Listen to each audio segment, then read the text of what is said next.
강남에 있는 법무법인 사무실이었습니다. 고층 건물 10층, 유리창 너머로 서울 시내가 한눈에 내려다 보이는 곳이었죠. 강민우는 떨리는 손으로 이혼 서류를 받아들었습니다. 맞은편에는 화려한 정장을 입은 전 부인 한지우와 명품 시계를 찬 남자가 나란히 앉아 있었어요. 변호사가 차분한 목소리로 말했습니다. 재산 분할 내역을 말씀드리겠습니다. 재산 형성 과정에서 남편 측의 기여도가 거의 없기 때문에 대부분의 재산은 부인이 가져가시게 됩니다. 강민우 씨께서는 외할아버지에게 물려받은 경주의 시골집만 받으시면 됩니다. 지우가 먼저 도장을 꺼내며 옆 남자를 보고 웃었습니다. 민우 앞에서요. 빨리 끝내요. 오빠, 우리 저녁 약속 있잖아요. 김태준이라는 그 남자가 비웃듯이 말했습니다. 저런 팩 하나 주면 되죠. 철거비도 안 나올 겁니다. 지우가 서류에 도장을 찍었습니다. 힘차게 주저함 없이요. 당신 평생 그렇게 살 거예요? 꿈도 없이, 야망도 없이? 민우는 아무 말도 할 수 없었습니다. 입술만 바르르 떨렸죠. 손에 쥔 도장이 땀에 젖어 미끄러질 것 같았어요. 천천히, 아주 천천히 도장을 눌렀습니다. 흐릿하게 찍혔습니다. 민우가 건물 밖으로 나왔을 때는 해가 뉘엿뉘엿 지고 있었습니다. 강남대로의 차들이 쉴 새 없이 지나갔지만 민우는 그저 멍하니 서 있을 뿐이었어요. 하지만 그는 몰랐습니다.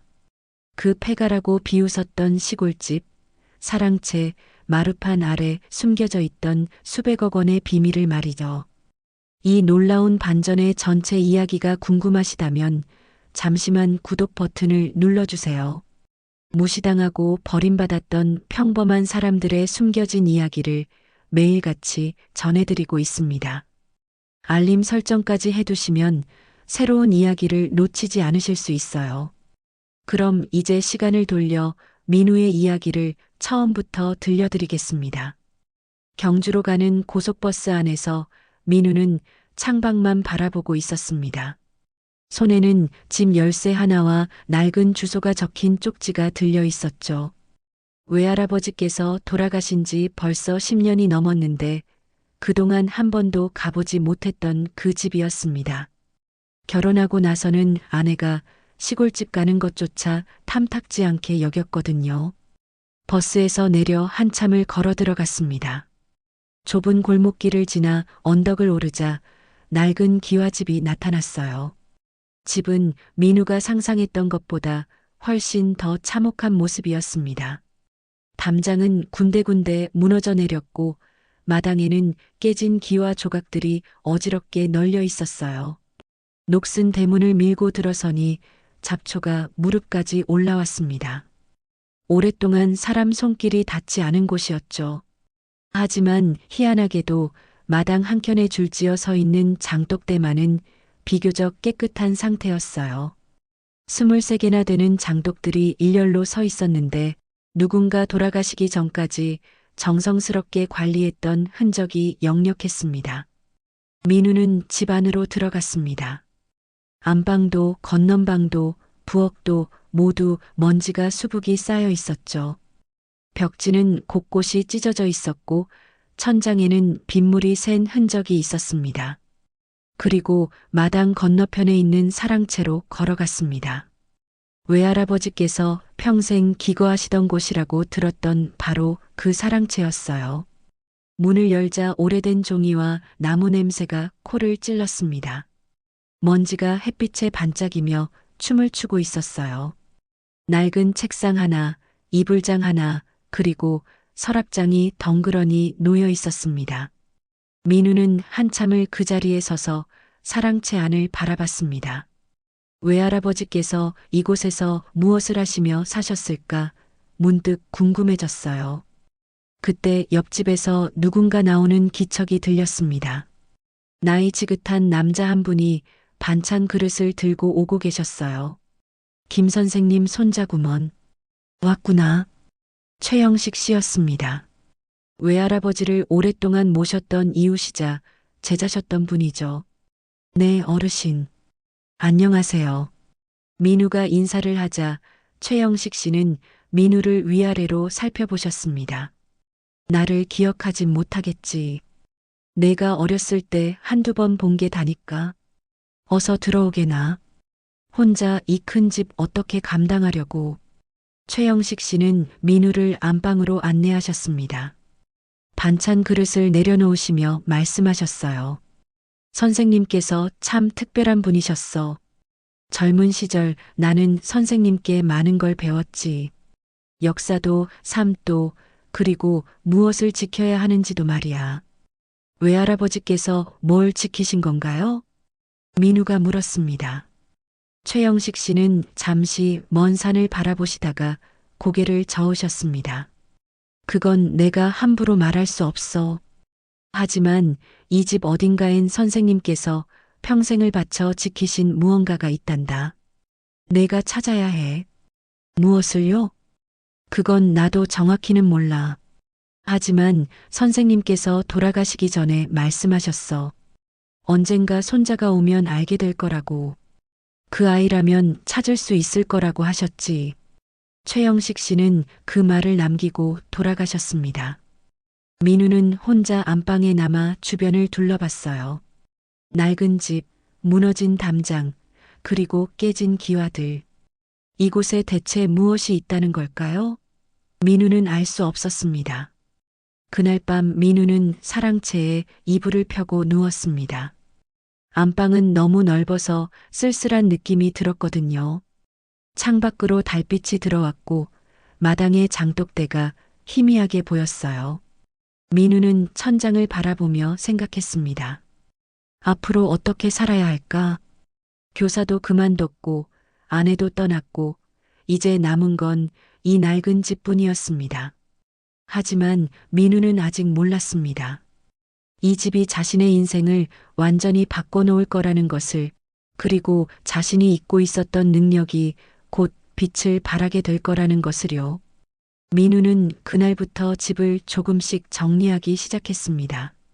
할 일이 없었거든요. 교사 일도 그만뒀고 서울로 돌아가 봤자 갈 곳도 없었습니다. 차라리 이곳에서 지내는 게 나을 것 같았어요. 안방부터 시작해서 건넌방, 부엌, 그리고 마지막으로 사랑채까지 하나하나 먼지를 털고 쓸고 닦았습니다. 일주일쯤 지났을 때였습니다.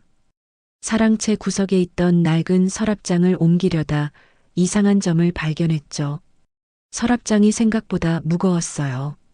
겉으로 보이는 것보다 훨씬 더 묵직했습니다. 민우는 서랍을 하나씩 빼보기 시작했어요. 맨 위 서랍에는 낡은 옷가지들이 들어 있었고 두 번째 서랍에는 오래된 편지 몇 통이 있었습니다. 세 번째 서랍을 열었을 때였어요. 안에는 아무것도 없었는데 이상하게도 서랍이 얕았습니다. 다른 서랍들에 비해 깊이가 반밖에 안 됐어요. 민우는 손으로 서랍 바닥을 두드려 봤습니다. 똑똑. 공명음이 났어요. 비어있는 소리였습니다. 민우는 부엌으로 가서 식칼을 가져왔습니다. 조심스럽게 칼날을 서랍 바닥 틈새에 넣어 들어 올렸어요. 나무판이 들썩이더니 들어 올려졌습니다. 숨겨진 공간이 나타났어요. 그 안에는 낡은 일기장 한 권이 들어 있었습니다. 민우는 떨리는 손으로 일기장을 꺼냈습니다. 가죽으로 된 표지였는데 세월의 발에 있었어요. 표지에는 한자로 쓰여 있었습니다. 비망록이라고요. 비망록이었습니다. 민우는 대학 때 한문을 배운 적이 있어서 읽을 수 있었어요. 첫 페이지를 넘겼습니다. 외할아버지의 필체였어요. 민우는 어렸을 때 외할아버지께서 쓰신 편지를 받아본 적이 있었거든요. 그때 봤던 글씨체와 똑같았습니다. 하지만 내용은 도무지 이해할 수 없는 것들이었어요. 316장 7. 북두칠성 아래 삼척지. 계단 12개. 마루 아래 깊은 곳. 숫자와 별자리, 그리고 집안의 어떤 장소를 가리키는 듯한 문구들이 가득했습니다. 민우는 다음 페이지를 넘겼어요. 역시 비슷한 내용들이 적혀 있었습니다. 서쪽 담장 세 번째 돌, 장독 23, 해 뜨는 방향 세 발자국, 마치 암호 같았습니다. 보물찾기 지도처럼 뭔가를 숨겨놓고 위치를 기록해 둔 것 같았어요. 민우는 밤이 깊어지는 줄도 모르고 그 일기를 읽었습니다. 페이지를 넘길 때마다 외할아버지께서 이 집을 얼마나 소중히 여기셨는지 느낄 수 있었죠. 일기 중간쯤에는 이런 구절도 있었습니다. 젊은 시절 동지들과 함께 목숨 걸고 지켰던 것들. 이제 나 혼자만 남아 이 집에서 지키고 있다. 세월이 흘러 모두 떠났지만 나는 끝까지 이 자리를 지킬 것이다. 언젠가 내 후손 중 누군가는 이것을 찾을 것이다. 그리고 올바르게 세상에 알릴 것이다. 민우는 그 대목을 읽고 가슴이 뭉클해졌습니다. 외할아버지께서 평생 무언가를 지키고 계셨구나. 그게 무엇인지는 아직 알 수 없었지만 분명 중요한 것이었을 거예요. 일기를 계속 읽어 내려갔습니다. 중간중간 날짜가 적혀 있었어요. 오래전 날짜들이었습니다. 몇십 년 전부터 쓰신 일기였던 거죠. 외할아버지께서 이 집에 오신 후로 줄곧 기록하신 것 같았어요. 그리고 마지막 페이지에 도달했습니다. 거기에는 희미하게 그려진 그림이 하나 있었어요. 민우는 손전등을 가까이 대고 자세히 봤습니다. 이 집의 평면도였습니다. 안방, 건넌방, 부엌, 그리고 사랑채가 그려져 있었어요. 마당도 표시되어 있었고 장독대의 위치도 작은 동그라미로 표시되어 있었습니다. 민우는 그림을 유심히 살펴봤어요.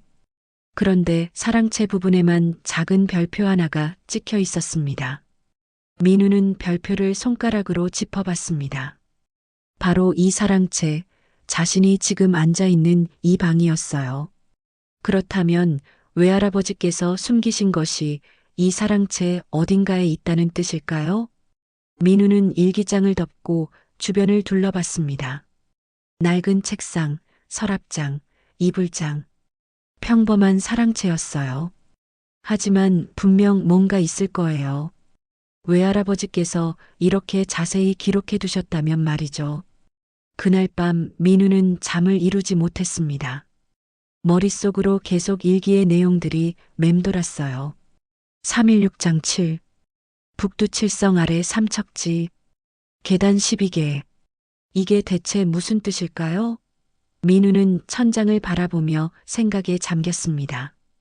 문득 대학 시절이 떠올랐습니다. 민우는 미술사를 전공했었는데 부전공으로 고고학도 공부했었어요. 그때 배웠던 것들이 어렴풋이 기억났습니다. 암호를 해독하는 방법, 고문서를 읽는 법, 유물의 위치를 추정하는 기술들. 하지만 졸업하고 나서는 한 번도 써본 적이 없었죠. 그저 중학교에서 미술만 가르치며 살았으니까요. 민우는 이불을 걷어차고 일어났습니다. 일기장을 다시 펼쳤어요. 이번에는 좀 더 체계적으로 분석해 보기로 했습니다. 종이와 펜을 꺼내 하나하나 적어 내려가기 시작했어요. 316장 7은 아마도 세 번째, 여섯 번째, 일곱 번째를 의미하는 것 같았습니다. 북두칠성은 북쪽을 가리키는 거겠죠. 삼척은 세자, 그러니까 약 90cm 정도의 거리일 거예요. 계단 12개는 말 그대로 12개의 계단. 민우는 적어놓은 것들을 다시 읽어봤습니다. 뭔가 연결이 되는 것 같기도 하고 아닌 것 같기도 했어요. 하지만 분명한 건 이 암호들이 이 집 어딘가의 위치를 알려주고 있다는 거였습니다. 창밖이 밝아오고 있었습니다. 밤을 새운 거였어요. 민우는 피곤했지만 잠이 오지 않았습니다. 오히려 머리가 더 또렷해지는 것 같았어요. 오랜만에 느껴보는 감각이었습니다. 대학 시절 논문을 쓸 때 느꼈던 그 설렘과 긴장감이었죠. 민우는 일기장을 소중히 서랍에 넣었습니다. 그리고 사랑채를 나와 마당으로 갔어요. 이제 본격적으로 찾아봐야겠다고 생각했습니다. 외할아버지께서 평생을 걸고 지키신 그것을 말이죠. 다음 날 아침부터 민우는 일기를 다시 펼쳐놓고 하나하나 분석하기 시작했습니다. 종이에 일기의 암호들을 옮겨 적으며 의미를 추론해 봤어요. 대학 시절 고고학 수업에서 배웠던 것들이 어렴풋이 떠올랐습니다. 암호를 해독하는 방법, 위치를 추정하는 기술들 말이죠. 316장 7. 민우는 이 구절을 여러 번 되뇌었습니다. 세 번째, 여섯 번째, 일곱 번째. 아마도 순서나 위치를 나타내는 것 같았어요. 그렇다면 무엇의 세 번째이고 여섯 번째일까요? 민우는 사랑채를 둘러봤습니다. 마루였습니다. 사랑채 마루를 자세히 살펴보니 나무 판자들이 일정한 간격으로 깔려 있었어요. 세로로 여러 줄, 가로로는 여러 칸씩 나뉘어 있었습니다. 민우는 무릎을 꿇고 앉아 조심스럽게 마루를 만져보았습니다. 첫 번째 줄, 두 번째 줄, 세 번째 줄. 민우는 세 번째 줄로 갔습니다. 그리고 가로로 칸을 세어봤어요. 하나, 둘, 셋, 넷, 다섯, 여섯. 여섯 번째 칸이었습니다. 그 칸에는 마루판이 여러 개 이어져 있었어요. 민우는 일곱 번째 마루판을 찾아 손으로 살살 두드려 봤습니다. 똑, 똑, 소리가 달랐습니다. 다른 곳을 두드릴 때와는 확연히 다른 소리였어요. 비어있는 듯한 공명음이 났습니다. 민우는 가슴이 두근거렸습니다. 이게 맞는 걸까요? 주변 마루판들도 두드려 봤어요. 역시 다른 곳은 묵직한 소리가 났는데 이 자리만 공명음이 났습니다. 민우는 일기를 다시 펼쳤습니다. 북두칠성 아래 삼척지. 북두칠성은 북쪽 하늘의 별자리입니다. 그렇다면 이것은 방향을 알려주는 거겠죠. 민우는 나침반 앱을 꺼내 북쪽을 확인했어요. 사랑채에서 북쪽 방향을 가늠해 봤습니다.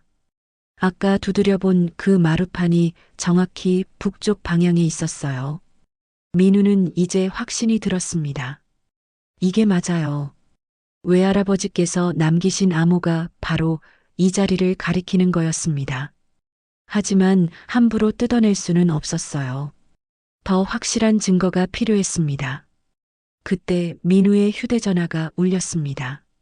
모르는 번호였어요. 민우는 전화를 받았습니다. 여보세요? 민우 씨, 나 지우예요. 전처 지우의 목소리였습니다. 민우는 잠시 말을 잃었어요. 그 경주집 말이에요. 우리가 1억에 살게요. 현금으로 바로 드릴게요. 1억. 민우에게는 상상도 할 수 없는 큰 돈이었습니다. 어차피 당신 거기서 뭐 할 것도 없잖아요. 1억이면 서울의 작은 아파트도 살 수 있어요. 생각해 보세요. 지우의 목소리에는 여유가 묻어났습니다. 민우가 당연히 팔 거라고 생각하는 투였어요. 그때 지우 뒤에서 남자 목소리가 들렸습니다. 김태준이었죠. 민우 씨, 좋은 제안이에요. 그 낡은 집 고치려면 몇 천만 원 들 텐데 그냥 우리한테 파세요. 1억이면 당신한테는 큰 돈 아닌가요? 민우는 전화기를 꽉 쥐었습니다. 손에 힘이 들어갔어요. 1억이 큰 돈이 아니라는 게 아니었습니다. 하지만 이 집은 단순히 돈으로 환산할 수 없는 것이었어요. 외할아버지께서 평생을 지키신 곳이었으니까요. 안 팔아요. 민우가 조용히 말했습니다. 뭐? 지우의 목소리가 높아졌습니다. 여긴 외할아버지께서 평생 지키신 곳이에요. 팔 수 없어요. 아? 지우가 비웃듯이 웃었습니다. 그 폐가가 뭐가 그리 소중해요? 당신 교사도 그만뒀다며? 돈 어떻게 벌 건데? 먹고 살기나 해요, 제발. 그건 제가 알아서 할게요. 집은 안 팔아요. 민우가 단호하게 말하고 전화를 끊어버렸습니다. 손이 떨렸어요. 화가 났습니다. 지우는 여전히 자신을 무능력한 사람으로만 보고 있었어요. 돈 없으면 아무것도 할 수 없는 사람으로요. 민우는 전화기를 내려놓고 다시 마루판 앞에 앉았습니다. 1억. 분명 큰 돈이었어요. 그 돈이면 당장의 생활 걱정은 하지 않아도 될 겁니다. 하지만 민우는 흔들리지 않았습니다. 이 집에는 돈보다 더 중요한 무언가가 있다는 걸 느끼고 있었거든요. 민우는 일기의 다음 페이지를 넘겼습니다. 계단 12개, 마루 아래 깊은 곳. 외할아버지께서 남기신 이 암호들은 분명 어딘가로 통하는 길을 알려주고 있었어요. 민우는 결심했습니다. 이 암호를 완전히 풀어내야겠다고요. 그날 밤 민우는 일기를 처음부터 끝까지 다시 읽었습니다. 중간중간 외할아버지의 심경이 적힌 부분들이 있었어요. 나는 이것들을 지키기 위해 평생을 바쳤다. 세상이 알아주지 않아도 괜찮다. 언젠가는 빛을 볼 날이 올 것이다. 나의 손자가 이것을 발견할 것이다. 그 아이는 나와 닮았으니까. 민우는 그 구절을 읽고 눈물이 핑 돌았습니다. 외할아버지께서 자신을 믿고 계셨구나. 어렸을 때 몇 번 뵙지도 못했는데 외할아버지는 민우가 이것을 찾을 거라고 믿으셨던 거예요. 민우는 일기를 덮고 창밖을 바라봤습니다. 달빛 아래 마당이 보였어요. 장독대가 줄지어 서 있었고 그 너머로 담장이 희미하게 보였습니다. 이 집 어딘가에 외할아버지의 비밀이 숨겨져 있었습니다. 민우는 이제 알았습니다. 자신이 이 집에 온 것이 단순한 우연이 아니라는 것을요. 이혼도 폐가를 받게 된 것도 모든 게 이 순간을 위한 것이었는지도 모른다는 생각이 들었어요. 외할아버지께서 평생 지켜오신 것을 이제 자신이 찾아야 할 차례였습니다. 민우는 다시 마루판 앞에 앉았습니다. 손으로 조심스럽게 그 판자를 만져봤어요. 곧 이것을 열어봐야 할 것 같았습니다. 하지만 준비가 필요했어요. 혼자서는 힘들 것 같았습니다. 민우는 최영식 어르신을 찾아뵙기로 했습니다. 다음 날 아침이었어요. 민우는 옆집으로 갔습니다. 최영식 씨께서 마당에서 화초에 물을 주고 계셨어요. 어르신, 제가 뭔가 발견한 것 같아요. 민우가 말했습니다. 최영식 씨는 물뿌리개를 내려놓으시며 민우를 바라보셨어요. 그래, 무엇을 발견했나? 외할아버지께서 남기신 일기를 찾았어요. 거기에 암호 같은 게 적혀 있었는데 사랑채 마루를 가리키는 것 같아요. 최영식 씨의 눈빛이 흔들렸습니다. 마치 이 순간을 오랫동안 기다려왔다는 듯이요. 드디어 찾았구나. 한편 서울 강남에서는 지우와 김태준이 경주 개발 사업을 본격적으로 진행하고 있었습니다. 김태준의 사무실은 고급 오피스텔 20층에 있었어요. 창밖으로 강남의 빌딩 숲이 한눈에 내려다 보이는 곳이었죠. 넓은 회의 테이블 위에는 큰 지도가 펼쳐져 있었습니다. 경주 일대의 개발 예정 지역을 표시한 지도였어요. 김태준은 붉은 펜을 들고 지도 위에 선을 그어가며 설명했습니다. 지우가 그 옆에 서서 지도를 내려다보고 있었어요. 여기서 여기까지 매입하면 전체 부지가 확보되는 거야. 투자금만 벌써 200억이 들어왔어. 성공하면 최소 500억은 남는 사업이지. 김태준의 목소리에는 자신감이 묻어났습니다. 손가락으로 지도의 넓은 구역을 가리키며 계속 말을 이었어요. 이 구역 전체를 리조트 단지로 만드는 거야. 호텔, 골프장, 콘도미니엄까지. 경주는 관광객이 많으니까 확실히 돈이 되지. 그런데 지도 한가운데 붉은 선으로 표시된 구역 사이에 작은 점 하나가 빠져 있었습니다. 하얀색으로 비어있는 작은 땅이었어요. 지우가 그 점을 손가락으로 짚었습니다. 이 땅, 강민우가 가져간 그 땅 아니에요? 김태준의 표정이 굳어졌습니다. 지도를 더 자세히 들여다보더니 한숨을 쉬었어요. 맞아. 완전히 핵심 위치야. 이 땅 없이는 진입로를 낼 수가 없어. 이쪽으로 도로를 연결해야 하는데 저 땅을 거치지 않으면 우회해야 해. 그럼 공사비가 몇십억 더 들어가. 지우가 팔짱을 끼고 생각에 잠겼습니다.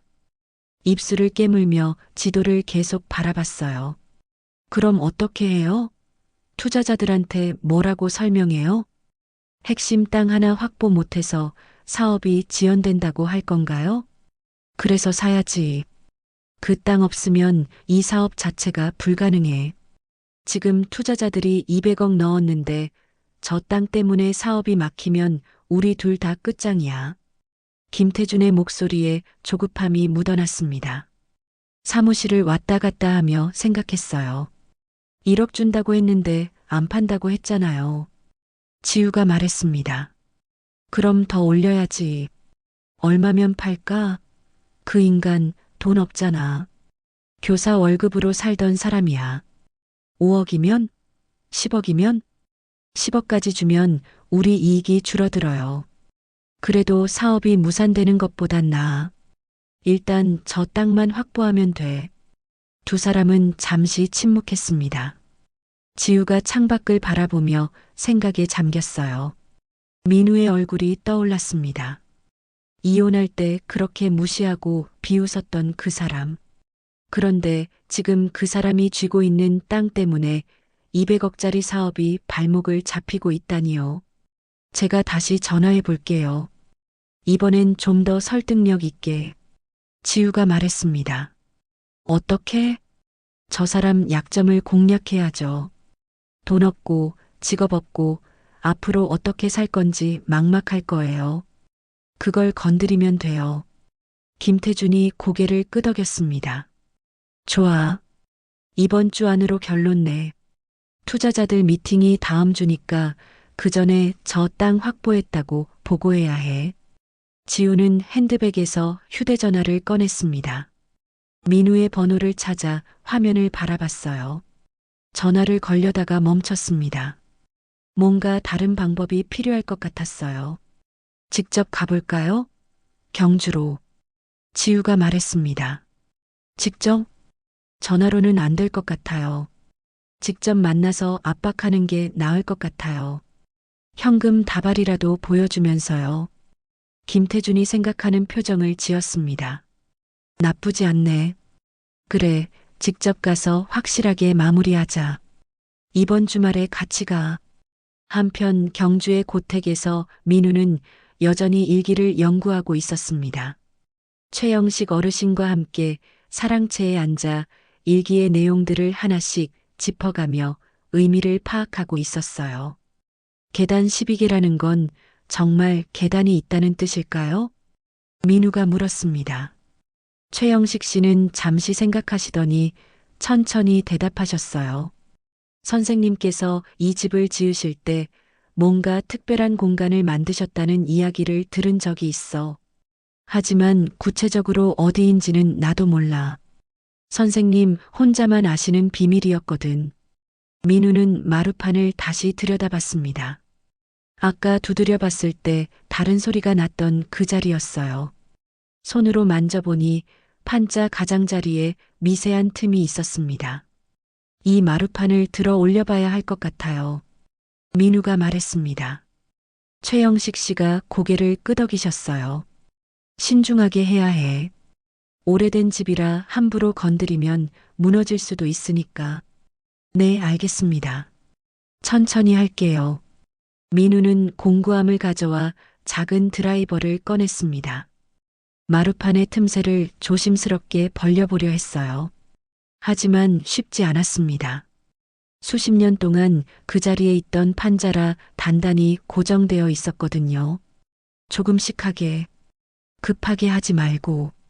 최영식 씨가 조언해 주셨습니다. 민우는 천천히 아주 조심스럽게 틈새를 벌렸어요. 먼지가 날렸고 오래된 나무 냄새가 났습니다. 그때 민우의 휴대전화가 다시 울렸습니다. 또 지우였어요. 민우는 전화를 보고 한숨을 쉬었습니다. 또 저 사람이네요. 안 받는 게 낫겠어. 최영식 씨가 말씀하셨습니다.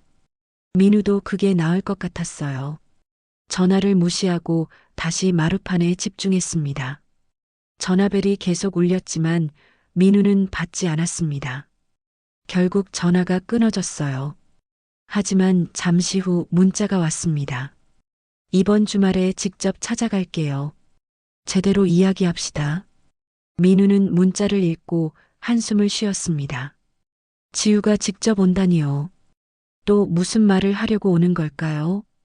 하지만 민우의 결심은 확고했습니다. 얼마를 준다고 해도 이 집은 팔지 않을 거예요. 걱정 말게. 자네가 지킬 것을 지키면 돼. 최영식 씨가 민우의 어깨를 다독여 주셨습니다. 민우는 고개를 끄덕이고 다시 마루판을 살폈어요. 곧 이 아래의 비밀이 드러날 것 같았습니다. 그리고 그것이 무엇이든 민우는 외할아버지의 뜻대로 지킬 작정이었습니다. 이틀 후였습니다. 민우는 결심을 굳혔어요. 마루판을 열어봐야겠다고요. 더 이상 미룰 수 없었습니다. 최영식 어르신을 다시 모셨어요. 혼자서는 불안했거든요. 어르신, 같이 좀 봐주세요. 그래, 조심스럽게 하자꾸나. 두 사람은 사랑채로 갔습니다. 민우는 공구함에서 장도리를 꺼냈어요. 마루판 가장자리에 조심스럽게 대고 천천히 힘을 주었습니다. 삐걱. 오래된 나무가 신음하는 소리가 났어요. 민우는 더 힘을 주었습니다. 못이 하나씩 빠지기 시작했습니다. 녹슬어서 쉽게 빠졌어요. 민우는 판자를 조금씩 들어 올렸습니다. 먼지가 수북이 날렸어요. 최영식 씨가 손수건으로 입을 가리셨습니다. 드디어 마루판이 완전히 들려졌습니다. 어둠이 드러났어요. 민우는 손전등을 켰습니다. 빛을 아래로 비췄습니다. 계단이 보였습니다. 나무로 만든 좁은 계단이 어둠 속으로 이어지고 있었어요. 민우는 숨을 죽이고 계단을 세어봤습니다. 하나, 둘, 셋, 12. 정확히 12개의 계단이었습니다. 외할아버지의 일기에 쓰여 있던 그대로였어요. 정말 있었네요. 민우의 목소리가 떨렸습니다. 최영식 씨도 말없이 계단을 내려다보셨어요. 한참을 그렇게 서 계시다가 천천히 말씀하셨습니다. 내려가 봐. 선생님께서 평생을 걸고 지키신 것들이 거기 있을 거야. 나는 여기서 기다리마. 이건 내가 찾아야 할 것이니까. 민우는 고개를 끄덕였습니다. 손전등을 꽉 쥐고 조심스럽게 첫 번째 계단에 발을 내디뎠어요. 삐걱. 나무가 삐걱거렸지만 튼튼했습니다. 두 번째 계단, 세 번째 계단. 민우는 천천히 내려갔어요. 12번째 계단을 내려서자 갑자기 공간이 넓어졌습니다. 민우는 손전등을 사방으로 비췄어요. 작은 지하 공간이었습니다. 천장이 낮았어요.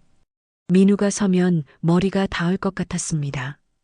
하지만 바닥은 평평하게 돌이 깔려 있었고 벽면에는 나무 선반이 설치되어 있었습니다. 그리고 그 선반 위에 오래된 나무 상자들이 가지런히 놓여 있었어요. 민우는 떨리는 손으로 첫 번째 상자로 다가갔습니다. 뚜껑에 먼지가 수북이 쌓여 있었어요. 조심스럽게 먼지를 털어내고 뚜껑을 열었습니다. 그 안에는 누렇게 바랜 신문이 들어 있었습니다. 민우는 조심스럽게 신문을 꺼내 펼쳤어요. 한글로 크게 쓰여 있었습니다.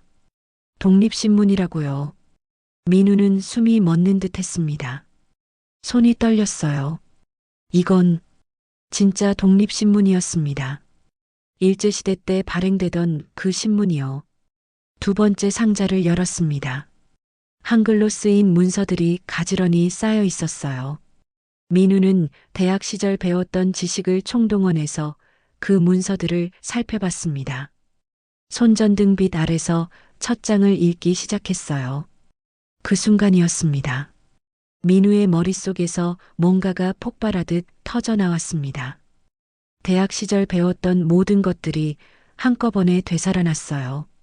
고문서 읽는 법, 유물 감정하는 기술, 역사적 맥락을 파악하는 능력, 그동안 잊고 살았던 모든 지식이 선명하게 떠올랐습니다. 민우는 문서를 자세히 들여다봤습니다. 붓으로 쓴 한자와 한글이 섞인 글씨체, 문장의 격조 높은 표현들, 그리고 종이의 질감과 엉크의 번짐 정도까지 민우는 한눈에 알아볼 수 있었어요. 이건 조선혁 명선언, 신채호 선생의 친필 원고. 민우의 목소리가 떨렸습니다. 이건 교과서에서만 보던 그 문서였어요. 하지만 지금 민우 손에 들려 있는 것은 복사본이 아니었습니다. 진품이었어요. 신채호 선생께서 직접 쓰신 원고였습니다. 민우는 문서를 조심스럽게 내려놓고 다음 상자를 열었습니다. 태극기가 접혀 있었어요. 낡고 빛바랜 태극기였지만 정성스럽게 보관되어 있었습니다.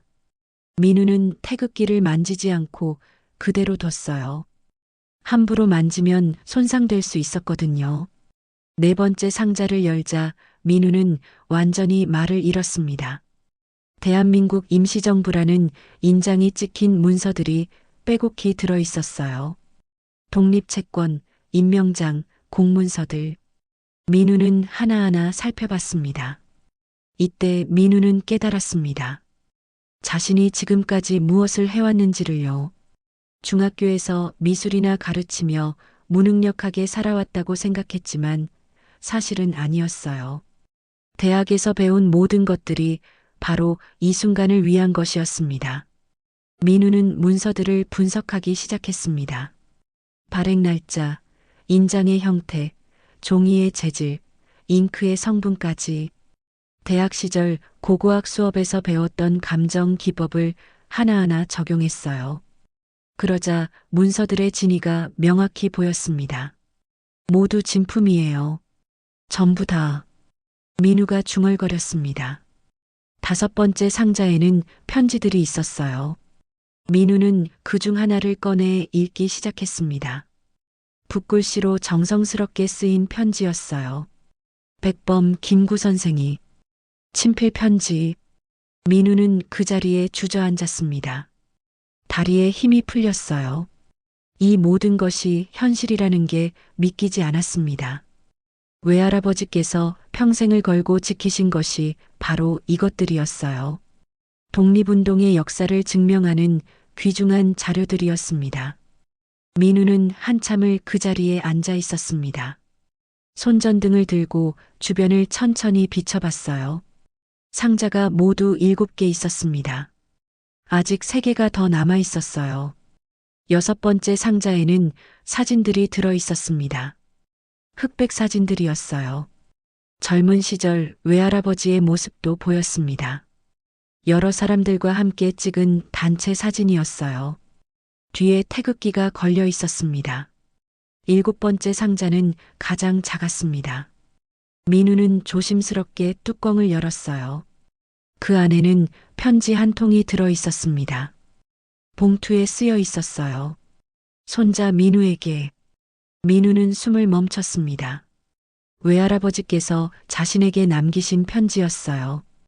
떨리는 손으로 편지를 꺼냈습니다. 조심스럽게 펼쳤어요.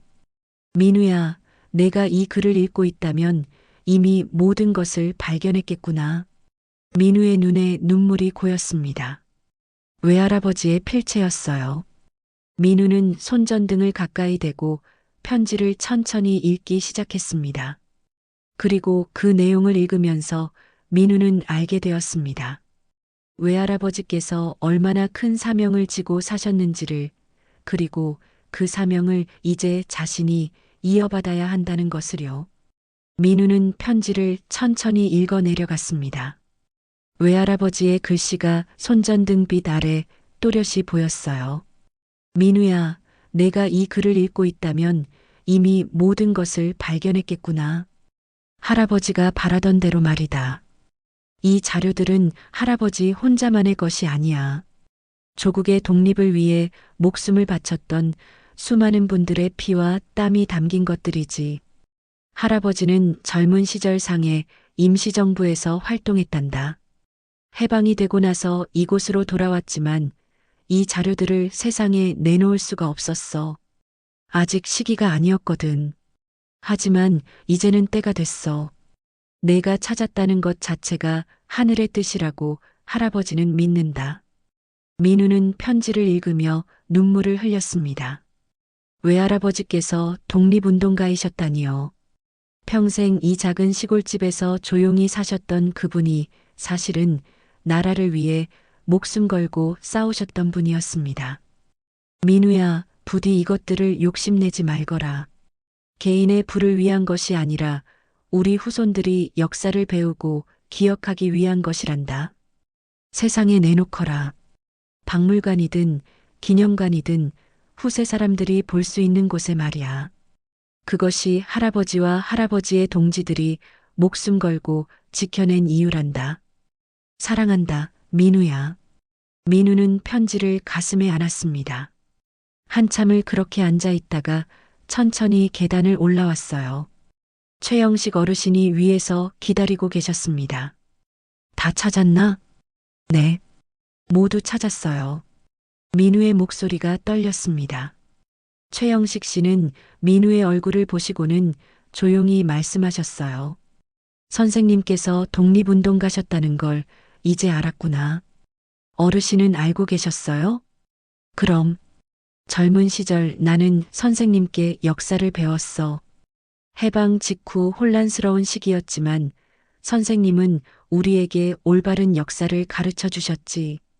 그리고 평생 이 집에서 그것들을 지키며 사셨어. 언젠가 후손 중 누군가는 찾을 거라고 믿으시면서 말이야. 민우는 고개를 끄덕였습니다. 이제 모든 것이 이해됐어요. 왜 외할아버지께서 이 집을 그토록 지키셨는지, 왜 장독대를 매일 닦으셨는지, 왜 암호로 위치를 남기셨는지요. 어르신, 이 유물들을 어떻게 해야 할까요? 내가 결정해야지. 하지만 먼저 전문가의 조언을 들어보는 게 좋겠어. 민우는 그날 밤 박성우 교수님께 전화를 드렸습니다. 대학 시절 은사님이셨던 분이었어요. 민우가 고고학을 공부할 때 많은 가르침을 주셨던 교수님이었죠. 교수님, 저 강민우입니다. 오, 민우군. 오랜만이네. 잘 지내나?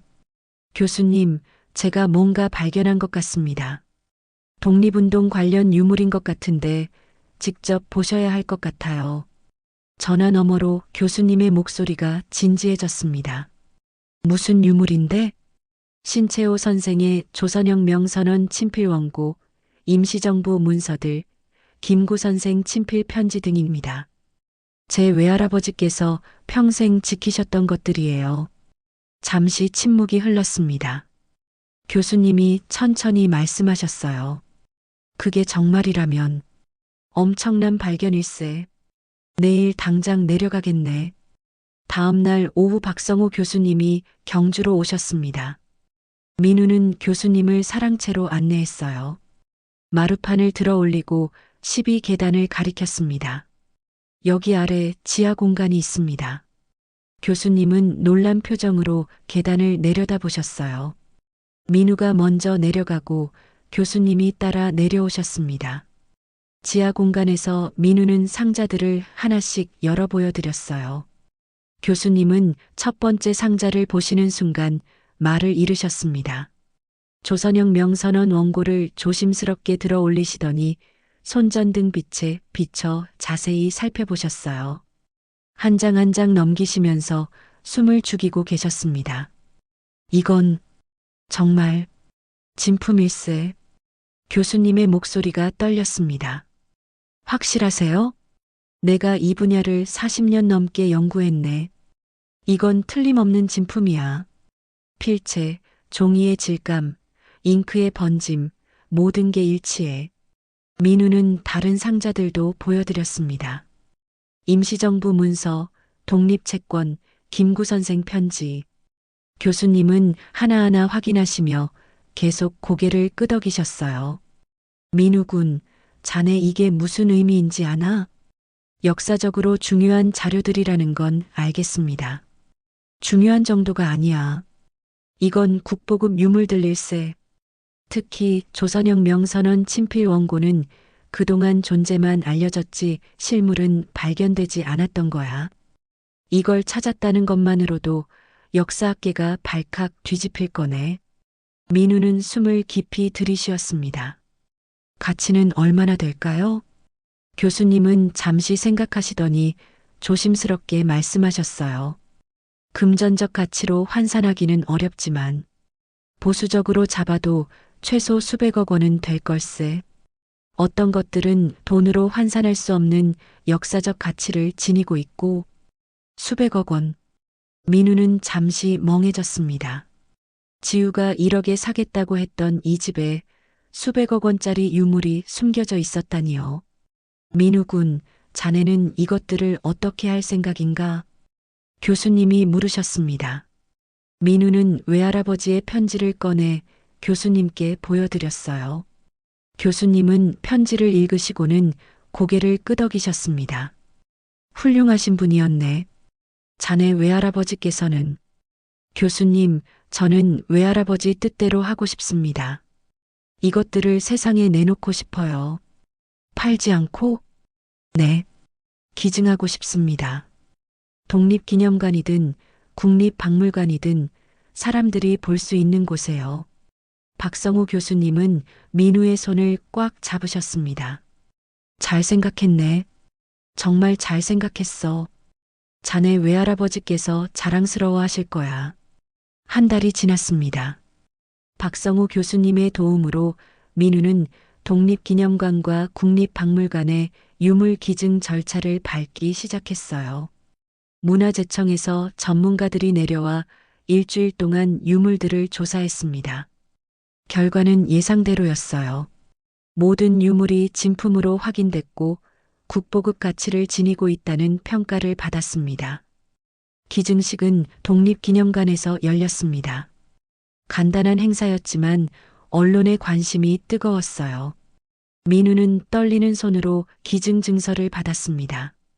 귀한 유물들을 기증해 주셔서 진심으로 감사드립니다. 강민우 씨의 선택은 우리 역사를 지키는데 큰 보탬이 될 것입니다. 독립기념관장의 말씀이었습니다. 민우는 공손히 인사했어요. 제가 지킨 게 아니라 외할아버지께서 평생을 바쳐 지키신 겁니다. 저는 그 뜻을 따랐을 뿐입니다. 그날 저녁 뉴스에서 대서특필됐습니다. 모든 방송사가 톱뉴스로 다뤘어요. 경주의 한 고택에서 독립운동 관련 유물이 대거 발견됐습니다. 신채호 선생의 조선혁 명선원 친필 원고를 비롯해 임시정부 문서, 김구 선생 친필 편지 등 국보급 자료들입니다. 발견자인 강민우 씨는 이 유물들의 가치가 최소 수백억 원으로 추정됨에도 불구하고 전액 국가에 기증하기로 결정했습니다. 화면에는 민우가 유물 상자 앞에 서 있는 모습이 나왔어요. 그리고 사랑채의 12계단을 보여주는 장면도 나왔습니다. 강민우 씨의 외할아버지는 독립운동가로 해방 후 이 유물들을 평생 지켜오신 것으로 알려졌습니다. 강민우 씨는 외할아버지의 유지를 받들어 이 귀중한 유산을 후세를 위해 기증했습니다. 한편 서울 강남의 한 오피스텔에서 지우는 TV를 보다가 리모컨을 놓쳤습니다. 화면에 나오는 사람이 민우였거든요. 믿을 수 없다는 표정으로 화면을 응시했어요. 수백억? 그 집에 수백억이.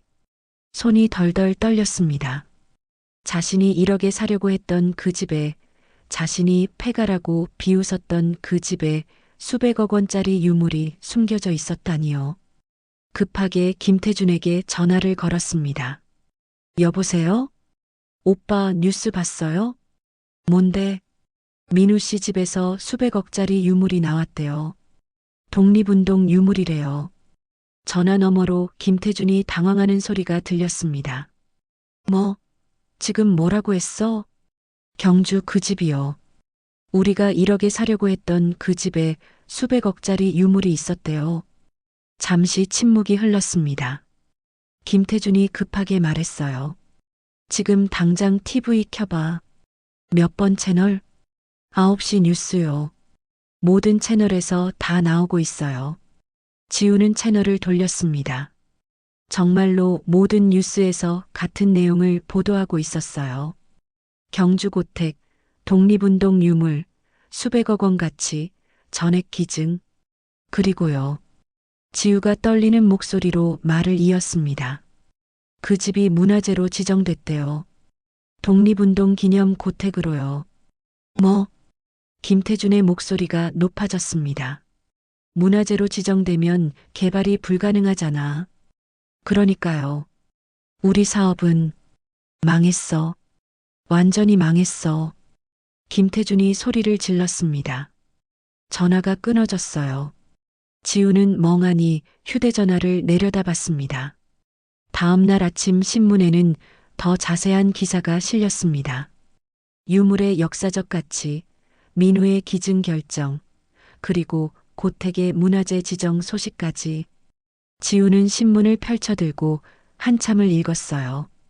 본문에는 민우가 대학에서 미술사와 고고학을 전공했고 직접 암호를 해독해 유물을 발견했다는 내용이 실려 있었어요. 무능력자라고 비웃었던 전 남편이 알고 보니 문화재 전문가였던 거예요. 강민우 씨는 외할아버지가 남긴 암호를 체계적으로 분석해 지하 공간을 찾아냈습니다. 고고학 전공 지식을 활용한 과학적 접근이었습니다. 또한 유물의 진위를 직접 판별할 수 있는 전문성을 갖추고 있어 문화재청에서도 그의 능력을 높이 평가했습니다. 지우는 신문을 내려놨습니다. 무능력자라고 했던 그 사람이, 꿈도 야망도 없다고 비웃었던 그 사람이 사실은 이런 능력을 가진 사람이었다니요. 그날 오후 김태준이 찾아왔습니다. 얼굴이 창백했어요. 투자자들이 다 빠져나간대. 뭐? 그 땅이 문화재로 묶였잖아. 진입로를 다른 데로 내야 하는데 비용이 200억 더 든대. 투자자들이 손 떼겠다는 거야. 지우는 주저앉았습니다. 그럼 우리 사업은 끝났어. 완전히 끝났어. 김태준이 소파에 털썩 앉았습니다. 다 당신 때문이야. 당신이 제대로 알아보지 않아서 이렇게 된 거라고. 내가 어떻게 알아요. 그 집에 그런 게 있을 줄. 10억을 줘서라도 사오라고 했잖아. 계속 설득했어야지. 두 사람은 서로를 원망했습니다. 하지만 이미 돌이킬 수 없었어요. 민우의 땅은 문화재로 지정됐고 개발 사업은 무산됐습니다. 한 달 후 김태준은 다른 여자와 함께 있는 모습이 목격됐습니다. 사업도 망하고 돈도 없는 지우에게는 더 이상 관심이 없었던 거예요. 지우는 혼자 남았습니다. 밤마다 지우는 민우 관련 기사를 검색했어요. 나라 사랑하는 마음으로 수백억 기증, 국민적 영웅으로, 독립기념관 큐레이터로 영입, 전문성 인정받아, 경주고택, 독립운동 교육의 장으로. 기사는 계속 나왔습니다. 민우는 독립기념관에서 정식으로 큐레이터로 채용됐고 고택은 독립운동 기념관으로 지정돼 많은 사람들이 찾아오고 있었어요. 지우는 스마트폰 화면을 껐습니다. 하지만 후회는 계속됐어요. 1억에 사려고 했던 그 집에 수백억이 있었고 무능력자라고 비웃었던 그 사람이 전문가였고 폐가라고 했던 그곳이 문화재가 됐습니다. 모든 것을 잃은 건 민우가 아니라 자신이었어요. 6개월이 흘렀습니다. 경주의 고택은 이제 많은 사람들이 찾는 곳이 되었어요. 독립운동 기념 고택으로 지정되면서 학생들의 역사 교육 장소로 그리고 관광객들의 필수 코스가 됐습니다. 입구에는 작은 안내판이 세워졌어요. 독립운동가 김태윤 선생 생가, 대한민국 임시정부 활동 자료 발견지, 문화재 지정 제505. 민우는 이제 이곳의 큐레이터였습니다. 독립기념관 소속이었지만 주로 이 고택에서 근무했어요. 관람객들에게 유물의 역사를 설명하고 외할아버지의 삶을 이야기해 주는 것이 민우의 일이었습니다. 어느 화창한 봄날 아침이었습니다. 민우는 일찍 일어나 고택을 정리하기 시작했어요. 먼저 사랑채로 갔습니다. 물통과 걸레를 들고 들어가 무릎을 꿇고 앉았죠. 깨끗한 걸레를 짜서 마루를 닦기 시작했습니다. 사랑채 마루는 이제 특별하게 관리되고 있었어요. 민우가 발견했던 그 자리, 12개의 계단이 있던 곳은 투명한 강화유리로 덮여 있었습니다. 유리 아래로 나무 계단이 그대로 보였어요. 관람객들이 직접 눈으로 볼 수 있도록 보존한 거였습니다. 민우는 유리를 조심스럽게 닦았습니다. 먼지 하나 없이 깨끗하게요. 유리 아래로 어둠 속으로 이어지는 계단이 선명하게 보였습니다. 민우는 걸레를 헹구며 생각했어요.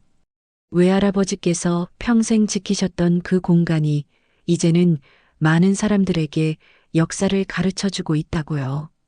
마루를 다 닦고 나서 민우는 사랑채 벽을 살폈습니다. 오래된 한옥이라 손질이 필요한 부분이 많았거든요.